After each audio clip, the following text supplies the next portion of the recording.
Oh, what's up, shitbirds and letter words? How's it going? Listen, we like to joke around on this podcast, but I just want to take a second to start off on a serious note. Um, Something happened last week. I'm sure you're all aware. It was a tragic moment in American history, and frankly, I thought it was pretty disgusting. Just you turn on your TV and you see hundreds of angry protesters and rioters breaking into the Capitol and just, being completely disgraceful towards what it means to be an American. And what disgusted me the most is that none of them were wearing masks. How dare they? I'm just kidding. Yeah, I gotta be honest. I'm just glad something exciting happened this week because I didn't really have anything else to talk about. So thank God for beginning of like some sort of revolution or something. So I really had nothing to talk about.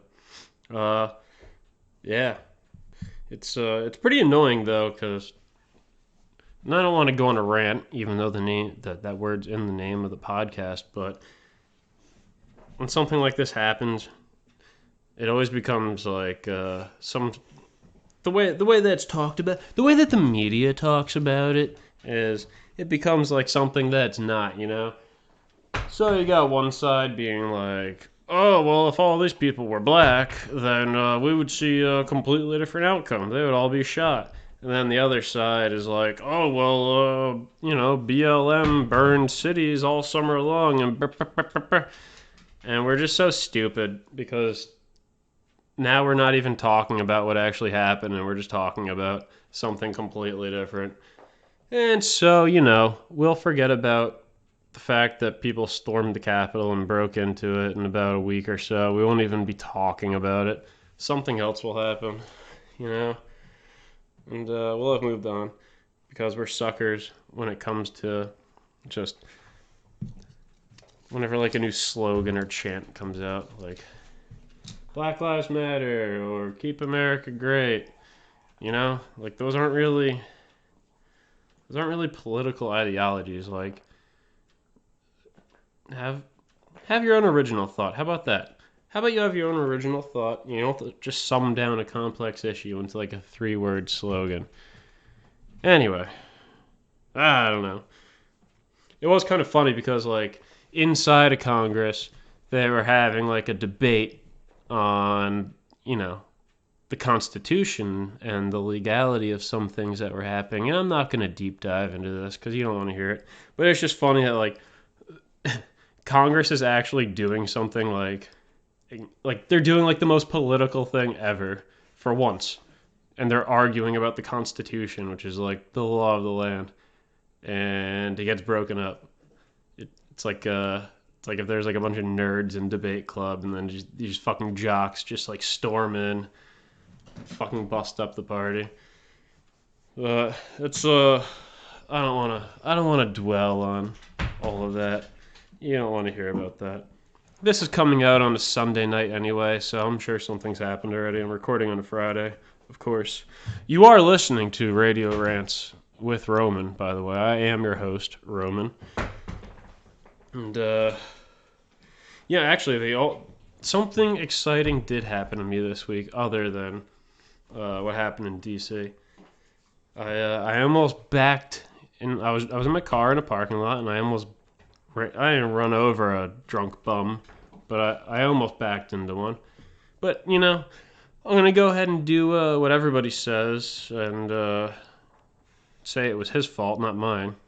It would have been my fault. Basically, I was backing out of my parking spot. This guy was like right behind. He was like walking behind my car, but so close to it. Like you don't walk that close to cars. And he just happened to be like in the blind spot when I looked back, and so I just let my foot off the brake, and I just hear like that. And I don't think I hit him. I think he like kind of like tapped my trunk to let me know he was there, and I hit the brakes, and then he's like this drunk bum, and he walks by, and we make eye contact, and he's like, ugh, and I was like, what do you want? I did like a shoulder shrug. I'm like, what do you want? What do you want? You're a drunk bum. Come on. You're drunk. It's 11 a.m. So anyway, I watched him for a second. He was like stumbling towards like a pretty busy highway.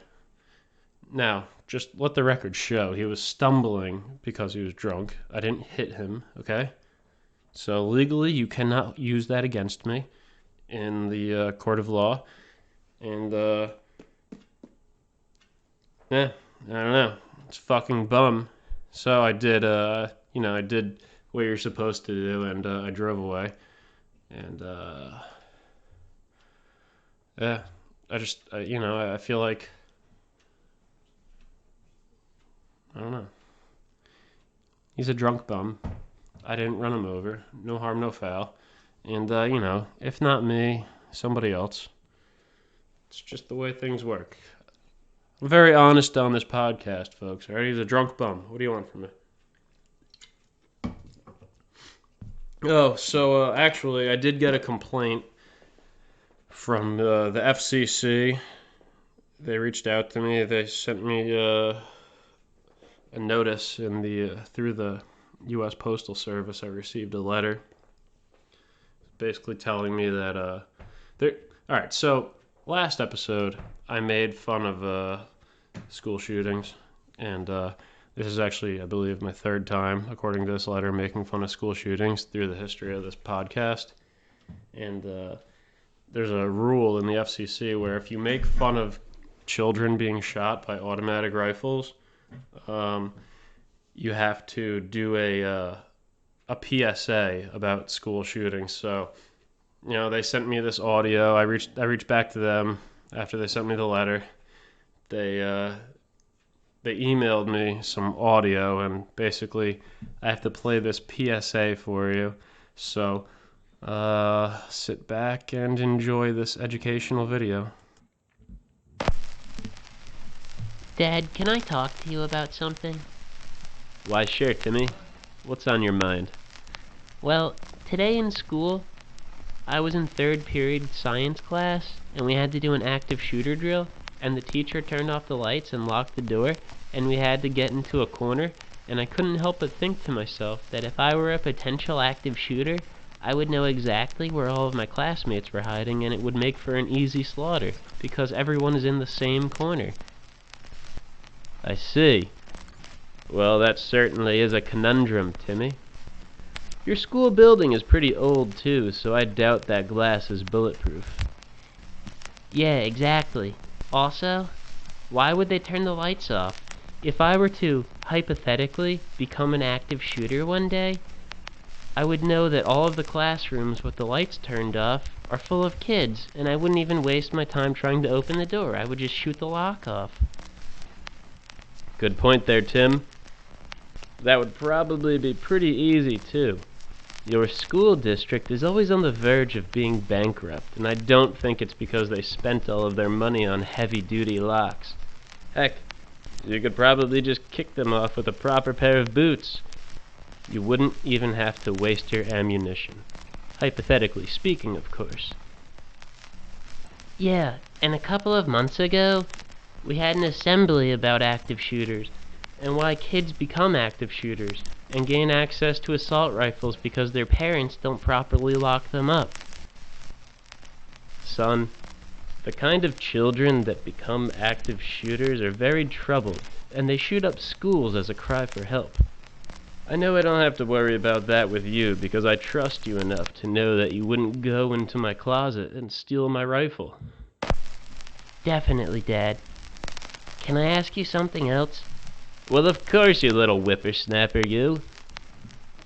Well, I heard Johnny and Maddie on the playground, and they were talking about what ultimately forces a kid to shoot up his school.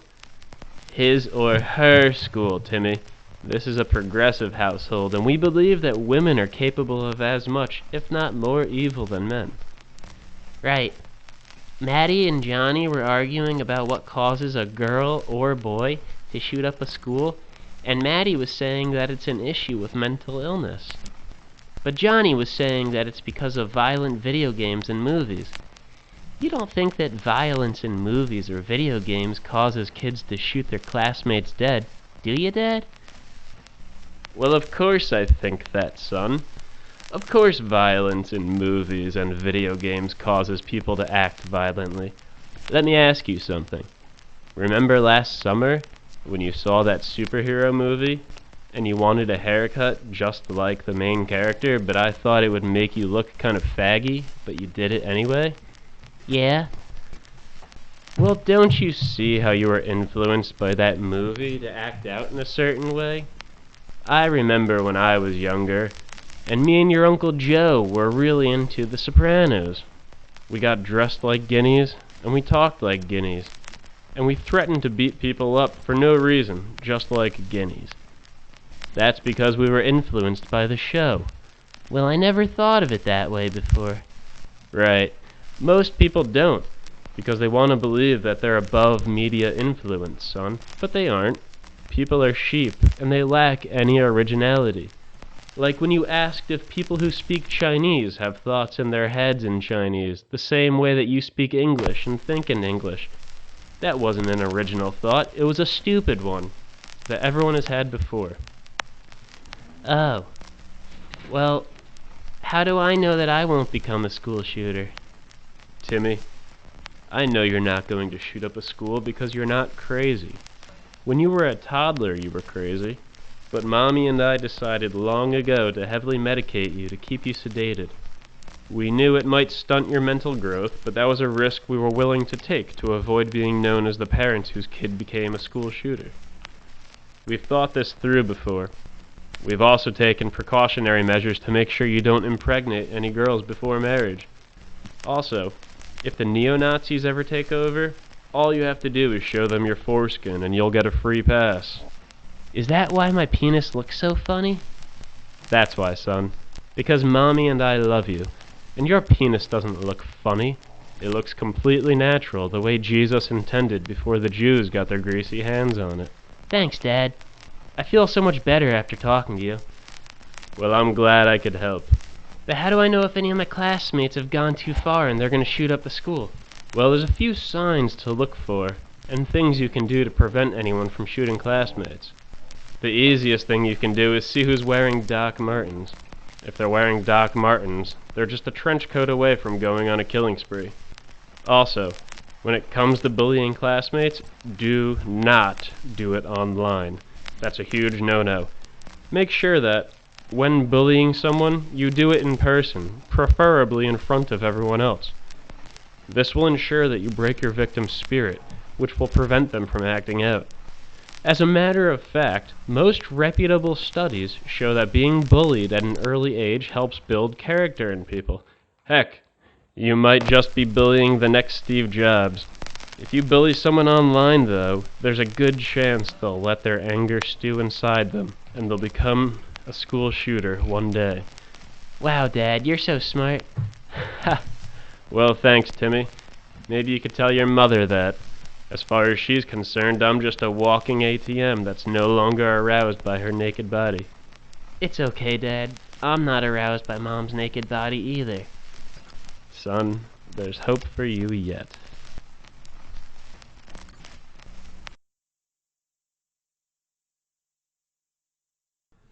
And so there you have it, folks. Hope you learned something. Just remember that school shootings, children being shot in the face in school is no laughing matter. So scratch that one off the list. We won't be doing any more school shootings moving forward. School shooting jokes. We won't do any school shooting. Freudian slip there. Anyway, we're a pretty divided country. That's no secret. And because we're such a melting pot, by the way, does anyone actually, what the fuck is a melting pot? They always say we're a melting pot of diversity. Is that like a fondue kit? Like what exactly is a melting pot? Is that what you make fondue out of? We're a fondue country. We got every race living here. And we just gotta learn to live together. And so I think in order to do that, we need to be able to like laugh at each other, but with each other, at the same time. We have to walk this fine line. They always say, I'm not laughing at you, I'm laughing with you. We need to be able to do both with each other, no matter like what your background is. If you're white, black, Hispanic, Latina, Latino, Latinx, God bless you. Anything. Anything. If you're one of those, I'm one of those, one of the ones I listed. We need to just kind of learn to get along better. And so, in order to do that, I think what we need to do is kind of rethink our stereotypes of one another so that they're less hateful and just kind of more just of like just pointing out patterns in people, and we can make fun of people that way. So anyway, I made a short list. This is just a working list of I think some new stereotypes that we should try out for one another. Just to kind of so we can work towards getting along and holding hands across the nation or whatever the fuck. So just make a stereotype about white people. The stereotype about white people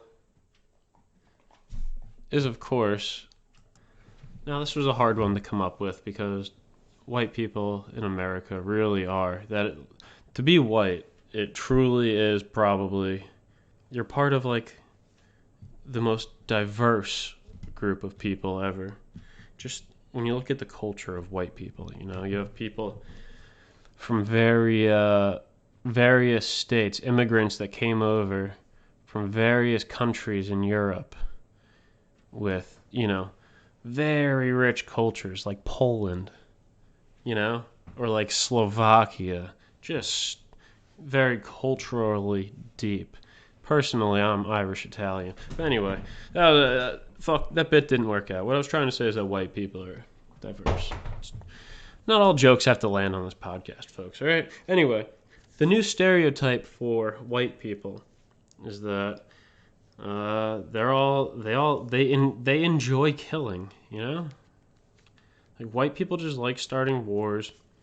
Whenever there's think of all the famous serial killers out there. Now, I'm not going to check the facts on this, but I'm just going to go ahead and say that 100% of them were all white. White people are just kind of, it's in their blood. They're sick people. They're demon spawn, as the Muslims would say, or whatever, Isn't that kind of funny? Islam is like kind of racist against white people.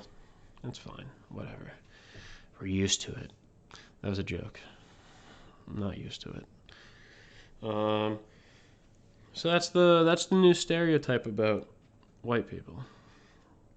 Black people pee on the toilet seats. You ever notice that? Black people just like peeing on the toilet seats. Now, if I was black, I would counter that with, well, it's because my dick is so big, But I'm not black. I'm white, and I have a tiny penis.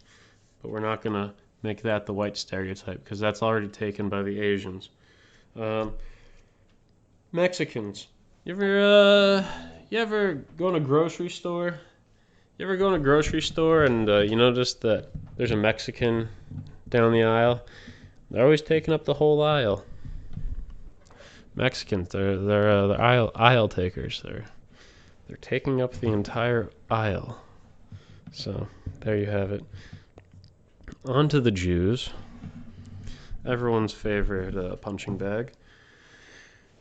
Now the problem with trying to come up with a stereotype, like a new, not offensive stereotype about Jewish people, is that you can say whatever you want. You ever notice how Jews always you ever notice how Jews, when they put a belt on, they always miss one of the belt loops on their pants? You ever notice that? And everyone's like, yeah, actually, I have a Jewish friend. I have a Jewish friend, and I have noticed that before. You can say anything, you ever notice how Jewish people, when they're changing lanes while driving, they always put their blinker on after they've already moved into the other lane? And it's like, okay, I can believe that. They're Jewish, But that's not the new stereotype, because bad driver is already reserved for Asians.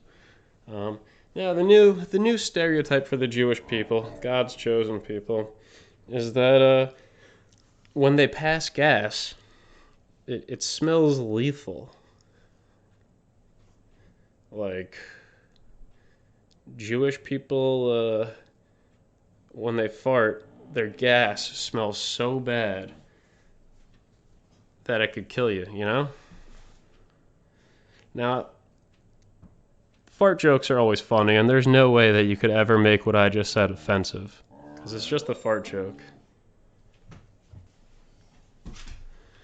You know, I was thinking about that movie, Benjamin Button. You ever see that movie, Benjamin Button?